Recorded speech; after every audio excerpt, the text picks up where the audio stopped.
Abra sua Bíblia em Marcos capítulo 12, no verso 41. Irmãos, eu queria fazer uma menção a um dia importante que nós tivemos ontem. Conversei com o pastor Lorival hoje de manhã sobre isso. Ontem foi o dia da conscientização do transtorno do espectro autista, ou seja, do autismo. Essa data já foi memorizada desde de 2007 pela ONU. Ela foi levantada essa data para que de alguma forma isso seja compartilhado, conversado, dialogado no nosso meio. E é por isso que esse motivo é o dia da conscientização, que é para que de alguma forma nós possamos conversar sobre isso, tentar entender sobre isso, para que você possa se apresentar com mais conscientização e com menos preconceito. Naturalmente nós sabemos que algo que durante muito tempo foi extremamente desconhecido no nosso meio, mas eu estava olhando alguns relatos dados pela própria ONU, se eu não me engano, a cada 36 crianças que nascem hoje, elas apresentam algum tipo de grau do TEA. E eu falo disso porque talvez essa já fosse uma realidade muito clara no nosso meio, mas talvez nós não identificássemos no nosso dia a dia. Talvez pessoas seriam enquadradas de outra forma e talvez a conscientização ela vá nos fazer talvez progredir para ter tratamentos melhores, para que as pesquisas elas avancem, para que a própria igreja, as células, para que nós como irmãos em Cristo possamos nos munir da melhor forma, para que nós possamos receber os nossos irmãos da melhor forma também. A gente sabe que tem inúmeros graus mais severos, graus mais brandos de pessoas que crescem, se desenvolvem, trabalham, vão adiante nas suas carreiras, mas tem outras pessoas que elas são dependentes e elas têm uma necessidade delas serem desenvolvidas. Estamos aqui para falar que nós como igreja nos importamos, que devemos nos conscientizar. E cada vez mais a nossa igreja, o departamento infantil e até as nossas células têm começado a se preparar para esse novo momento. E que você de alguma forma saia daqui conscientizado, pesquise, busque, chegue na sua casa, pesquise sobre esse dia, pesquise sobre isso para que você de alguma forma, como homem e mulher de Deus, você possa ser bênção nessa sociedade. Amém? Glória a Deus. Salve de palmas para Jesus. Glória a Deus. Marcos capítulo 12, verso 41, diz assim: estando Jesus assentado defronte da arca do tesouro, observava a maneira como a multidão lançava dinheiro na arca do tesouro. E muitos ricos deitavam muito. Vindo, porém, uma pobre viúva, deitou 2 pequenas moedas que valiam meio centavo. E chamando os seus discípulos, disse-lhes: em verdade vos digo que esta pobre viúva deitou mais do que todos os que deitaram na arca do tesouro, porque ali deitaram o que lhes sobejava, mas esta, da sua pobreza, deitou tudo o que tinha, todo o seu sustento. Coloque a mão no seu coração, vamos orar. Senhor Jesus, eu acredito que hoje nós estamos vivendo uma noite de entrega, Pai. O nosso coração, ele precisa ser desejoso, ele precisa anseiar por entregar tudo que nós temos ao Senhor, Deus. A nossa vida, meu Deus, ela tem uma capacidade muito superior quando descansamos a nossa vida, as nossas guerras, as nossas lutas no Teu altar. E é por isso que nós estamos hoje aqui, Deus, porque é tudo ou nada para cada um de nós. Nós precisamos entender e sair daqui compreendidos de que o Senhor tem algo melhor para fazer em nós, Deus. Por isso, Senhor, que nós venhamos entregar tudo que existe de mais precioso na nossa vida, porque o Senhor merece. E eu sei que a contrapartida é que nós estaremos focados na vida que Tu preparaste para cada um de nós. Fala conosco, ministra no nosso coração, abençoa a Tua igreja hoje em nome de Jesus. Digam todos amém. O tema dessa mensagem é 8 ou 80. Diga assim para a pessoa que está do seu lado: é 8 ou 80. O que é que significa 8 ou 80? Já vou explicar para vocês, mas eu quero primeiro explicar o que essa palavra tem a ver com esse próprio tema. É interessante que essa história que nós acabamos de ler, que ela basicamente fala sobre 2 níveis de oferta, fala sobre pessoas que têm muito e elas colocam só o que sobra, e fala sobre alguém que tem pouco, mas coloca tudo que tem porque confia em Deus. Mas o interessante disso é que essa palavra, em nenhum momento, ela é um elogio a essa viúva pobre. Ainda que a atitude dessa viúva pobre, ela chamou a atenção de Jesus. E Jesus poderia facilmente usar desse momento como um elogio. Ainda que essa mulher, com muita probabilidade, ela tenha feito até essa atitude dela por causa de uma insistência até dos mestres. Mas é justamente isso que Jesus queria mostrar. Jesus estava conversando com seus discípulos e ele faz uma chamada de atenção, para que eles conseguissem observar a conduta dos mestres da lei. Como quem diz, nós estamos aqui construindo o reino de Deus. E olha o que fazem as pessoas que professam a fé em Deus. Elas usurpam aquilo que não deveriam usurpar. Elas saqueiam nos locais onde elas não deveriam saquear. E elas não fazem aquilo que era típico da conduta de um homem, de uma mulher de Deus fazer. E aí ele faz esse comparativo, porque era de responsabilidade desses mestres da lei, as viúvas. Eu não sei se você já viu isso na Bíblia, mas o próprio Jesus diz que a verdadeira religião é cuidar dos órfãos e das viúvas. Por quê? Porque são vulneráveis, porque precisam de ajuda, e principalmente naquela época. Então era responsabilidade desses mestres da lei que eles pudessem sustentar essas viúvas, mas pelo contrário, em Lucas capítulo 20, por exemplo, diz-se assim: eles devoram as casas das viúvas. E Jesus traz à tona isso aos seus discípulos, falando: olha, os mestres da lei, os escribas, as pessoas envolvidas com a obra de Deus, elas não entenderam o que é o reino de Deus. Mas veio uma mulher e fez completamente diferente. Porque ela não está preocupada com o pouco que ela tem, ela está preocupada em agradar a Deus. Mas para você entender a profundidade dessa palavra, uma viúva dessa no tempo de Jesus, elas faziam parte de um grupo que era extremamente complicado, se nós levarmos em consideração principalmente o ponto de vista social, porque essas mulheres, elas viviam para cuidar da sua família, elas viviam para cuidar da sua casa, dos seus filhos, e uma vez que o seu provedor, o seu marido, ele morria, essa mulher ela ficava vulnerável. Naturalmente, uma mulher dessa, ela era pobre. Dificilmente você vê na Bíblia algumas viúvas sendo ricas.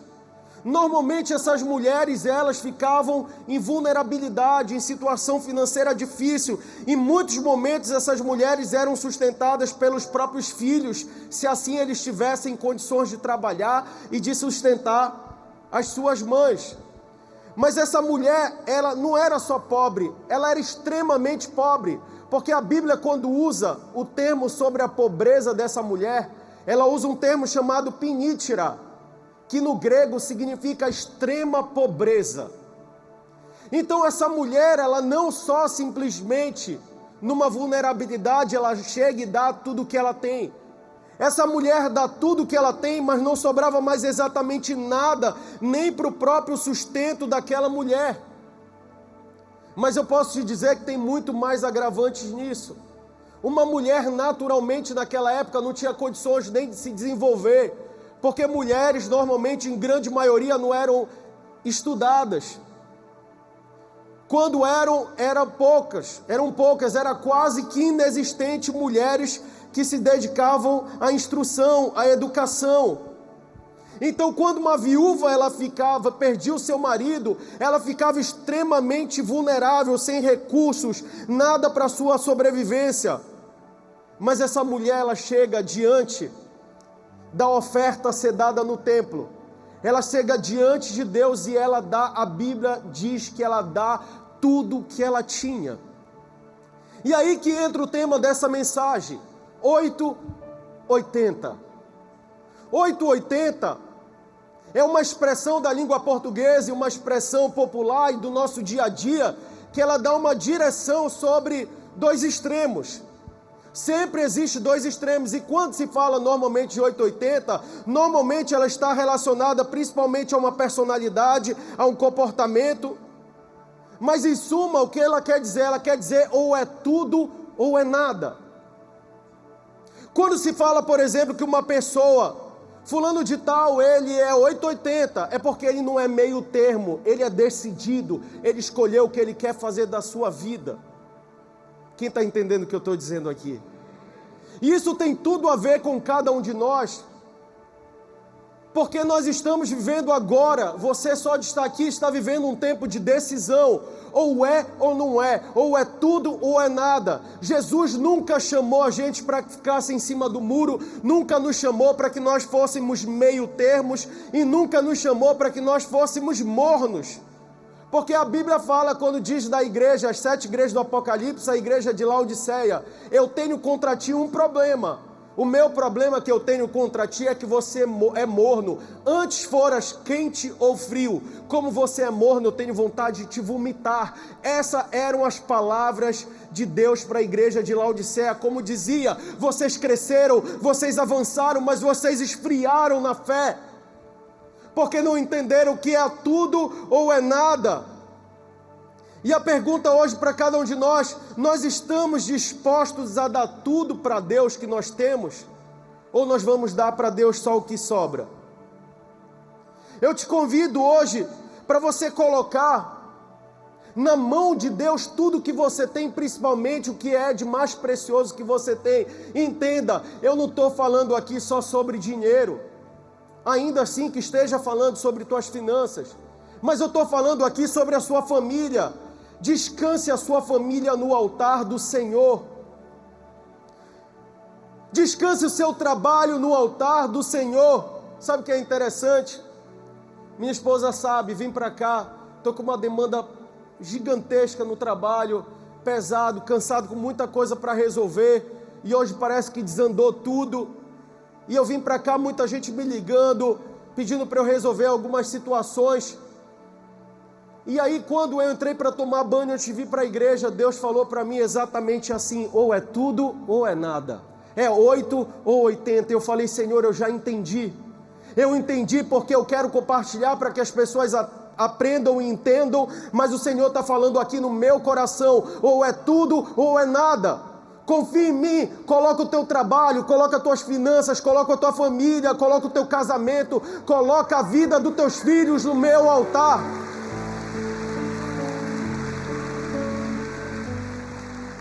Quando Jesus faz esse comparativo e ele olha para essa mulher e ela fala: ela fez mais, o que ele está dizendo é: ela deu tudo.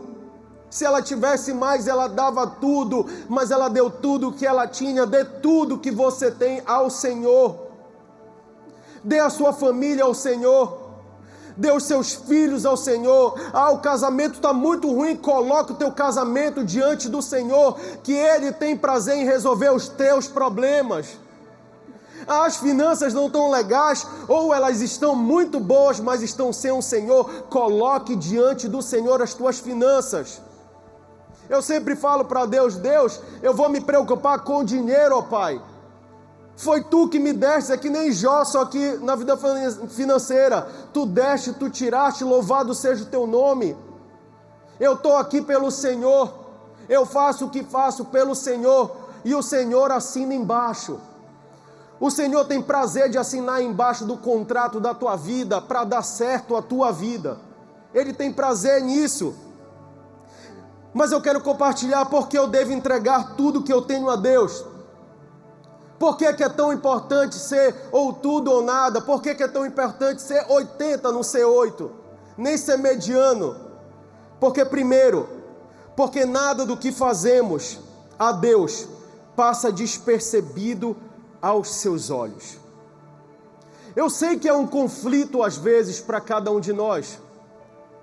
Eu sei que é doloroso, eu sei que é difícil. Você olha para a sua vida no espelho e você fala: Deus, a tua palavra deixa claro que nada que eu faça diante do Senhor passa despercebido, mas eu estou olhando para a minha vida, ó Pai, está complicado, está difícil, não está prazeroso de viver, está me sufocando, eu estou cansado. Às vezes a gente passa por isso. Essa mulher viúva, ela passou por isso provavelmente. Olha a situação dela, diante de Deus, ela entrega tudo que ela tem. Significa que ela não tem mais para daqui a pouco, para de noite, para amanhã.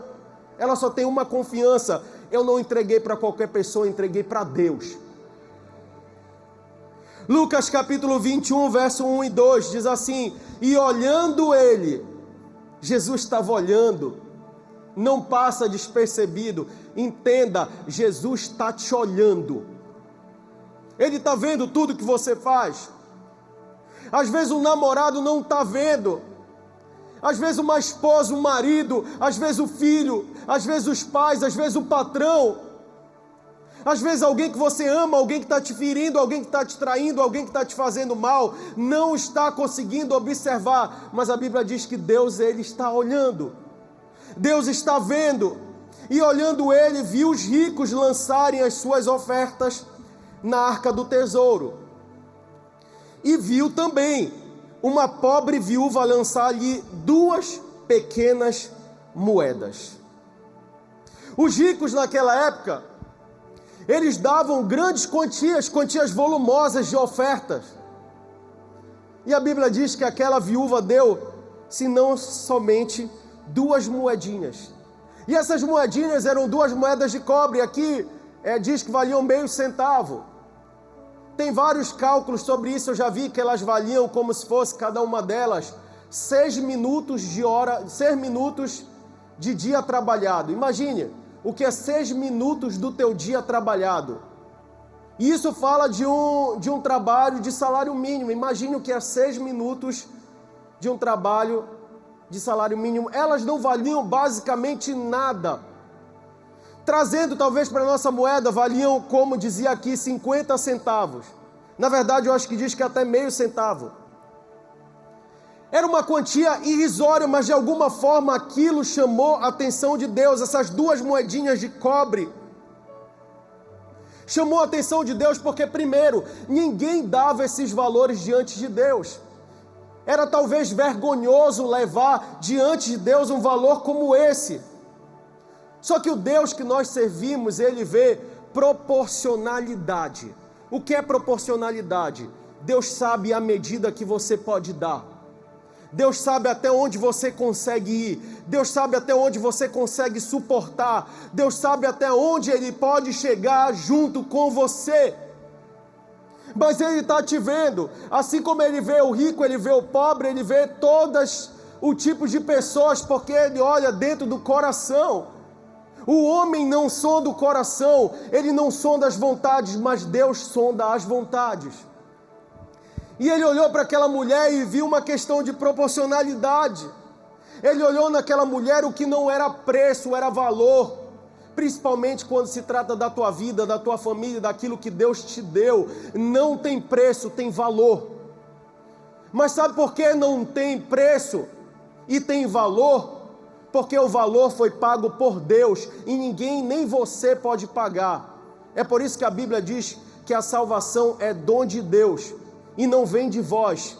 Vem simplesmente por reconhecer Ele como nosso Senhor e Salvador. Não vem por boas obras para que ninguém se glorie, porque é dom que só Deus pode dar e é presente que só Deus pode pagar. Com a salvação nós entendemos qual é a diferença entre preço e valor. Não é sobre quanto você tem, e sim o tamanho do seu coração. Eu amo esse entendimento que a Bíblia diz que não há nada que façamos por Ele. E a Bíblia diz: você deixar pai e mãe, se você tocar a sua vida, largar a sua família, o que quer que você largue, por amor de Deus, não tem nada que você faça nessa terra, nada, nem largar o trabalho por algum momento para fazer a obra de Deus, nem de certa forma você ir fazer a tua célula, ou qualquer coisa que você faça diante de Deus, para agradar a Deus, para ter relacionamento com Deus. A Bíblia diz que Ele não haja de reconstituir na nossa vida 100 vezes mais. Não sou eu que estou falando, é Deus que está falando para você. Ele vai te recompensar 100 vezes mais. Mas eu não te digo que isso é finanças, que Ele vai te dar dinheiro, mas você precisa entender qual é a intenção de Deus hoje com você aqui nesse local. Ele quer te dar uma vida de abundância, de alegria, de plenitude, de pertencimento nele. Deus percebe tudo que tem sido feito. Essa é a lei da semeadura. O que o homem plantar, o homem vai colher. É natural, é normal. Só que Deus, Ele não quer de nós um processo de barganha, de negociação. Como é triste nós ouvirmos alguém, por exemplo, tivemos agora há pouco batismo. Irmãos, a gente sempre ouve isso. A gente ouve pessoas, a gente falando, você decidiu se batizar? Não, eu ainda não estou preparado para isso. Quando eu estiver preparado, eu me envolvo. Quando eu estiver preparado, eu me batizo. Quando eu me preparar, eu assumo uma célula. Quando eu me preparar, eu tiver mais tempo, eu vou para a igreja. Quando eu me preparar, eu vou para uma célula. Deus, quando tu me abençoares, eu abençoo a igreja. Deus, eu vou abençoar os meus irmãos quando tu abençoares. É sempre uma condição para Deus. E a Bíblia diz, se creres, verás a glória de Deus. Ou seja, dá o primeiro passo. Eu gosto de dizer que Deus é um Deus reativo. Ele não é ativo. Como é reativo? É como no espelho. Você vai em direção do espelho, a imagem vem na tua direção. Você vai em direção a Deus e Deus vem na tua direção e Ele responde com graça e com glória. Você está entendendo? Mas parte de você. Marcos 10, 29 diz, tudo que nós fizermos será recompensado 100 vezes mais aqui e na próxima vida. Deus tem preparado uma vida poderosa para você. Por isso que a Bíblia fala sobre galardão. Tem galardão para você.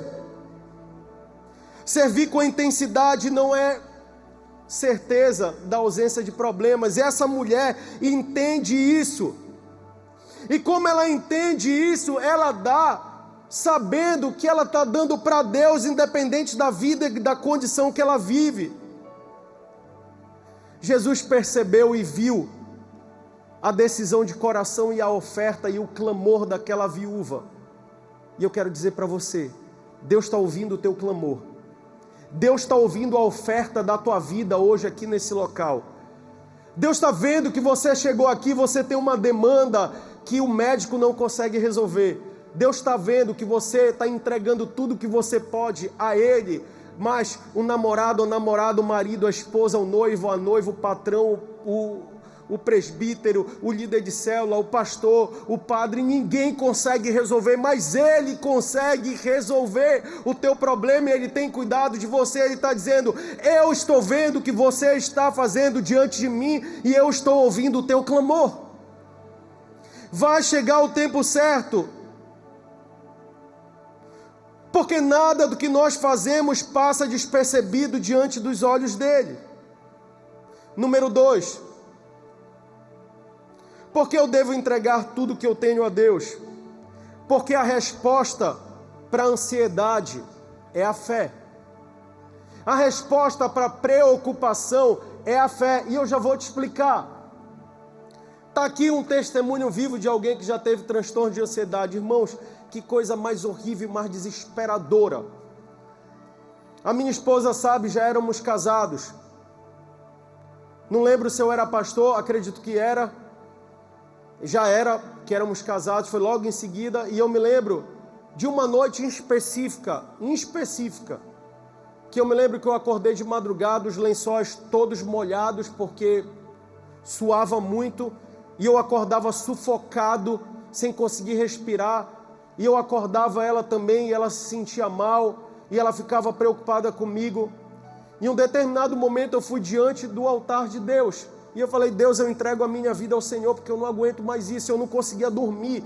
Já que eu não conseguia dormir, eu falei, já que eu não consigo dormir, eu vou orar. E eu passava basicamente do meio da madrugada até a manhã toda orando e clamando a Deus. E Deus, Ele me curou de uma forma milagrosa que só Ele podia fazer. E na época, eu perguntei algo para Deus, Ele me respondeu de duas formas. Eu perguntei, Deus, por que isso? Ele falou, porque eu quero que você sinta o que muitas pessoas sentem. E Ele falou, e segundo, eu preciso que o teu nível de fé aumente. E eu me lembro que isso foi confirmado, porque eu cheguei com o pastor Lorival e falei assim, pastor, está acontecendo isso, está complicado. E o pastor Lorival disse para mim assim, isso é falta de fé. Mas ele não falou só isso, ele conversou comigo, mas naquele momento eu fiquei assim, como assim? Quase que eu falo, como assim falta de fé? Eu oro, eu vivo diante de Deus, eu vivo a minha vida entregue no altar, mas o que Deus queria é um nível superior da minha fé.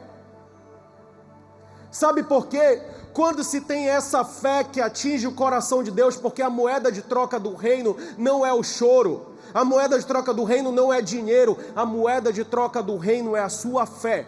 O que é a fé? É a certeza das coisas que se esperam, você não vê, e a convicção de fatos que não se vê. Eu só espero, eu tenho uma expectativa, mas a minha expectativa está firmada no Deus que já fez, que faz e vai fazer. E aí eu consegui entender, faltava para mim entender que se realmente eu tinha fé, eu tinha que entender que aquele momento era passageiro, porque o Deus que me deu promessas, Ele ia cumprir cada uma dessas promessas. O Deus que te deu promessa vai cumprir cada uma delas. E quando nós olhamos a história dessa mulher, é interessante ver que não gerou-se uma preocupação, irmãos. Ou gerou e ela não externou isso, e nem a Bíblia comunicou. Porque em Lucas 21:4 diz, porque todos aqueles deitaram as ofertas para as ofertas de Deus do que lhes sobeja, mas esta da sua pobreza deitou todo o seu sustento, tudo que ela tinha, ou seja, toda a possibilidade que ela tinha de jantar, de almoçar, de lanchar, tomar café, de dar provisão à sua família, tudo que ela poderia ter ali para ser o seu sustento, ela entregou naquele local. Isso para mim aqui é uma prova de fé, de quem diz assim, Deus, é aquilo que eu falei esses dias, eu boto o pé e tu colocas o chão.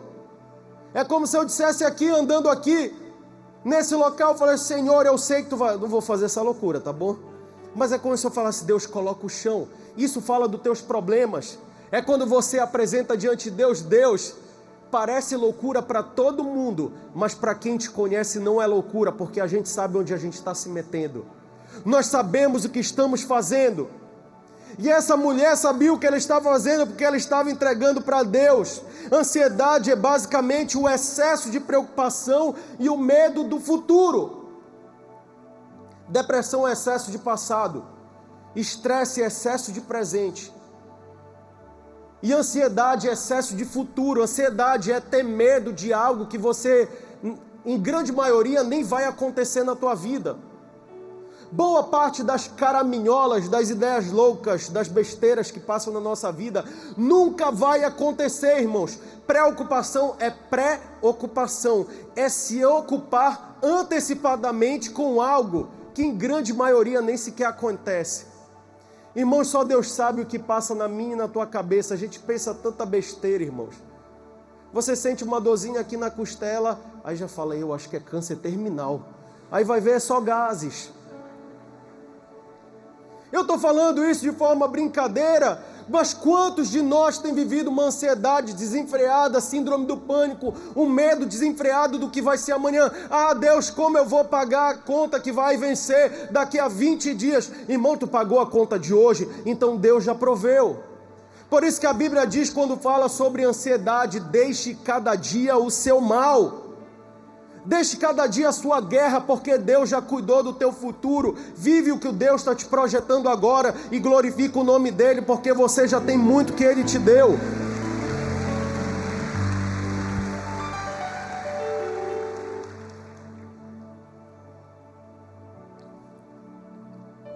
ansiedade é curada. Eu sei que tem fatores químicos, tem muitas situações, eu sei que tem níveis, tem pessoas que sofrem há muito tempo. Busque ajuda. Mas os próprios psicólogos e médicos sempre colocam na receita da cura e do milagre a possibilidade de se apegar a um ser divino, e o nosso ser divino é Jesus Cristo, Ele que nunca fez um funeral, porque quando Ele chegava até em ofício fúnebre, Ele levantava o morto. Do que dirá a sua vida, o seu problema, Ele quer tocar, Ele quer mudar, Ele quer transformar.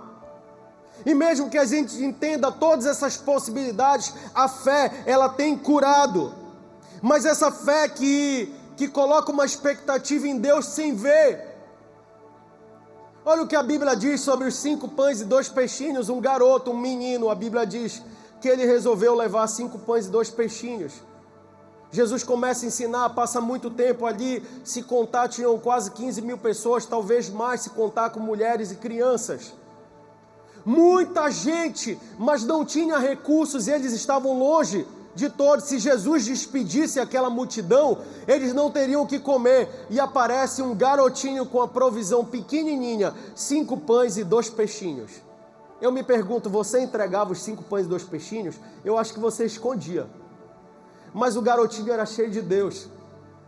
O garotinho sabia que se é Jesus que pede os meus recursos e os teus recursos, se é Jesus que pede para que nós descansemos nele, coloquemos nossa vida no altar dele, ele é o Deus que multiplica o sonho, multiplica a promessa e multiplica aquilo que você tem, que talvez possa te parecer muito, mas você ainda não teve contato com Deus que multiplica.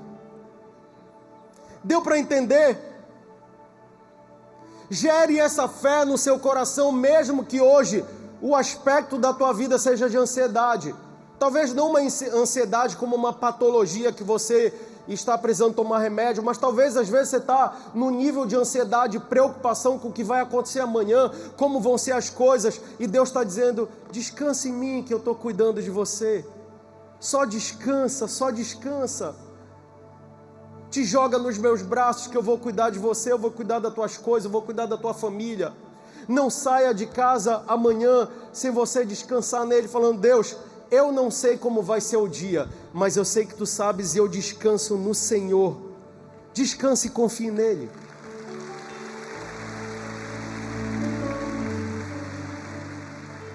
E número 3, porque eu devo entregar tudo na mão de Deus, não só uma parte, mas tudo. Porque a aparência religiosa tem pouco proveito. Você veio aqui hoje, nessa noite, para esse local. E eu sei que você está conhecendo muito de Deus, principalmente você que é nosso convidado aqui. Tem muita coisa, talvez, que Deus está descortinando para você. E esse ambiente, ele é maravilhoso. Só que muitas vezes a gente troca só uma religião pela outra. Às vezes nós viemos de um local que nós professamos uma fé e nós chegamos aqui e nós estamos preocupados quais são os preceitos da fé da Igreja do Evangelho Quadrangular da Catedral da Família, e nós queremos seguir o ritmo, eu quero seguir tudo o que eu preciso fazer. Quando o chamado de Deus para cada um de nós hoje é de relacionamento. Nós vamos sim nos encontrar nessa igreja para reunirmos o corpo de Cristo e para que nós coloquemos em revelação os dons que Deus tem nos dado, porque Ele é o cabeça da igreja. E Ele fala acerca da diversidade dos dons que acontecem na coletividade, na comunidade. Mas o local que Deus mais fala com você é no secreto do teu quarto. É quando você fecha a porta do teu quarto que está atrás de ti, e o Pai, diz a Bíblia em Mateus capítulo 6, Ele em secreto, Ele vai falar contigo. E Ele te levanta inclusive publicamente, mas esse momento que Ele fala ao teu coração, esse momento que você fala no secreto com Ele, esse momento que você vai diante dEle e fala, Deus, eu não aguento, eu estou cansado. Antes de você chorar para alguém, vá diante de Deus e apresente a sua petição a Ele e diga a Deus, eu sei que Tu tens o que eu preciso. Lucas capítulo 21, versos 5 e 6 diz assim, e dizendo alguns a respeito do templo, que estava ornado de formosas pedras e dádivas, disse, quanto a estas coisas que vedes, dias virão, em que não se deixará pedra sobre pedra que não seja derrubada. O que Jesus estava falando aqui era sobre a aparência da religião, a aparência da religiosidade.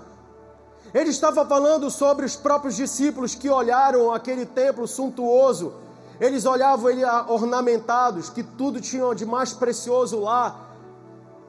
E havia um olhar de expectativa, um olhar de grandiosidade.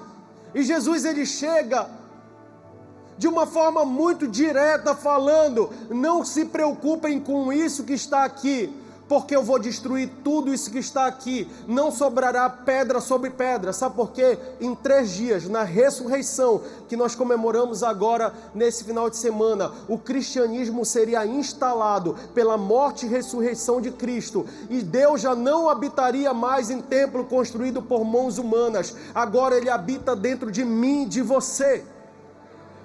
Não é mais o Deus conosco, o Deus Emanuel, que estaria andando junto conosco. Ele foi preparar a morada para cada um de nós.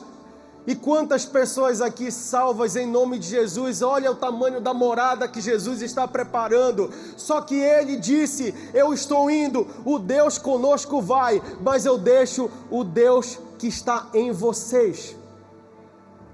O Espírito Consolador ficou, o Espírito Santo ficou na terra, e hoje Ele está aqui disponível para mim e para você, vivendo dentro de mim e de você, em um relacionamento próximo, íntimo.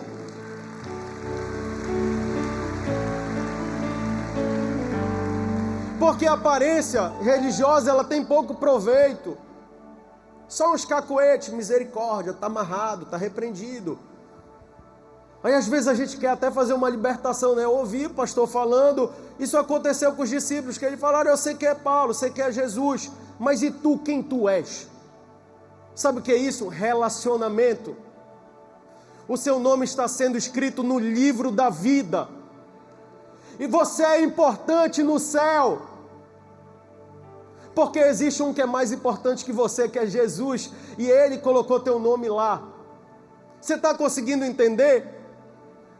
Que Jesus está chamando a gente para um relacionamento próximo, porque o Espírito Santo quer habitar dentro de mim e de você. E o que Jesus estava falando aqui é: vocês não entenderam, está bonito, a aparência é bonita, mas isso não é nada perante ao que eu estou construindo, o que o meu Pai está construindo aqui nesse lugar. A Bíblia, por exemplo, fala sobre sepulcros caiados. Eu não sei se você já foi em um cemitério, eu acredito que sim. Você olha naquele cemitério, eu acho interessante, principalmente quando se trata de cemitérios particulares, ou você vê, por exemplo, cemitérios como esse daqui do Guamá. Existem algumas lápides e algumas urnas, que elas são basicamente uma casa, é quase o tamanho da casa de muita gente aqui, só faltava ter vários cômodos. E é interessante que é um negócio suntuoso. Hoje em dia não colocam mais ouro porque roubam, que roubam até osso, mas não colocam mais ouro, mas ali você vê que ainda muito, se você observar, ainda tem mármore de anos e anos que foram colocados ali. Eram urnas que eram suntuosas, mas quando você vai olhar lá dentro, só tem podridão. Sepulcro caiado é isso. Alguém que é um sepulcro caiado, segundo a Bíblia, é alguém que tem aparência de religiosidade, de religião. Tem uma aparência de alguém santo, de alguém cheio de Deus, mas dentro, no secreto, junto com Deus, não passa de podridão. E você e eu, nós precisamos chegar hoje aqui com a consciência e entender que Jesus está chamando cada um de nós para o relacionamento íntimo. Para com esse negócio. Às vezes eu acho bacana, chamo a gente para orar. Eu acho bacana quando procuro para orar por alguma situação, mas ore pela minha família, pastor, é uma guerra muito grande. E você já orou pela sua família? Você já foi aos pés do Senhor? Ah, Senhor, Deus, nós temos vivido uma guerra. Às vezes chega o pastor, eu estou vivendo uma guerra tão difícil, está tudo se levantando lá em casa. Qual foi a última vez que você fez um jejum pela sua família? Qual foi a última vez que você foi diante de Deus em sinceridade de coração? Você está entendendo? Deus está te chamando para esse relacionamento íntimo. você é íntimo de Deus. E quando ele falava sobre essa mulher, ele falava sobre esses outros homens que tinham muitas ofertas de grande aparência, mas pouco valor. Mas aquela mulher, ela tinha uma oferta pequenininha, mas o valor daquela oferta daquela mulher, ainda que o preço fosse pequeno, o valor era muito alto porque vinha do coração. Entenda o que acontecia. Esses locais que é como se fossem gasofiláceos, que eram uma espécie de trombetas, eram em formato de trombetas, os locais onde essas urnas, onde eram colocadas essas finanças. Não se sabe ao certo, mas acredita-se por estudos que ali existiam basicamente 13 desses gasofiláceos, e dentre desses 11 eram colocados nessas ofertas que eram voluntárias. Só que esses gasofiláceos, eles eram feitos normalmente de metal. E era interessante que quando as ofertas eram colocadas, elas faziam um certo barulho. Por que elas faziam um certo barulho? Porque as moedas de metal eram colocadas e elas faziam barulhos. Só que quando os ricos eles vinham cheios de escravos, com bandejas cheios de recursos.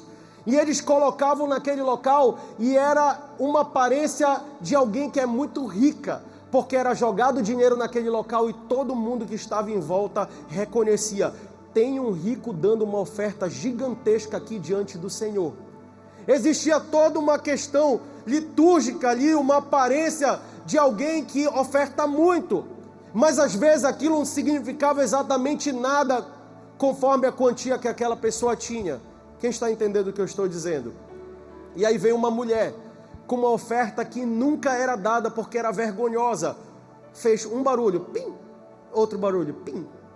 E todos sabiam ali que aquela mulher não tinha dado nada, que não valia nada. Mas Jesus sabia o valor da oferta daquela mulher. Porque Jesus olhou o coração daquela mulher. E quando eu falo sobre isso, é porque você precisa entender que Jesus está hoje aqui nessa noite te perguntando qual é a sua oferta. E quando a gente pergunta isso, Ele não está te perguntando qual é a tua oferta financeira. Ele está te perguntando hoje: o que você tem para me entregar diante do meu altar? Tem algo que você tem que Jesus ele não pode te roubar. Ele espera uma decisão do seu coração, que é o seu próprio coração. E Ele está esperando você dizer: está aqui, Senhor, a minha vida toda. Eu não sei viver distante do Senhor. Misericórdia para você se quiser viver diante do Senhor, se o Senhor tiver um propósito na tua vida, porque Ele quer te usar. Talvez pessoas aqui seja o esteio da sua casa e não é o esteio financeiro. Você sustenta a tua casa em oração. Você sustenta a tua casa em clamor. Não cessa de clamar, não cessa de lutar, não cessa de orar, porque Jesus está olhando a tua oferta diante dEle. Eu não vim aqui só para falar para pessoas que estão muito distantes da oferta que Deus te propôs. Eu quero falar para quem está ficando cansado já de lutar. Jesus viu a luta dessa viúva, Ele está vendo a sua luta, mas vai chegar o tempo certo que Ele vai responder.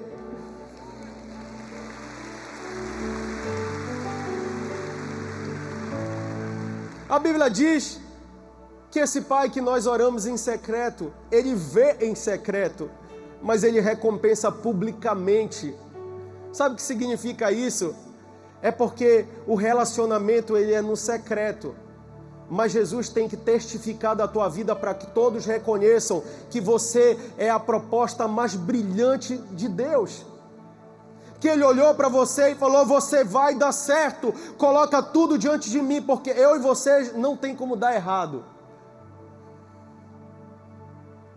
Não viva mais de aparência pública, mas viva de realidade privada. Já estou acabando. Entenda que nós somos criados à imagem e semelhança de Deus. E às vezes isso me preocupa muito, que nós não tenhamos entendido isso, porque às vezes nós estamos tentando criar um Deus que é a nossa imagem e semelhança. Você precisa entender a diferença. Nós fomos criados à imagem e semelhança dele,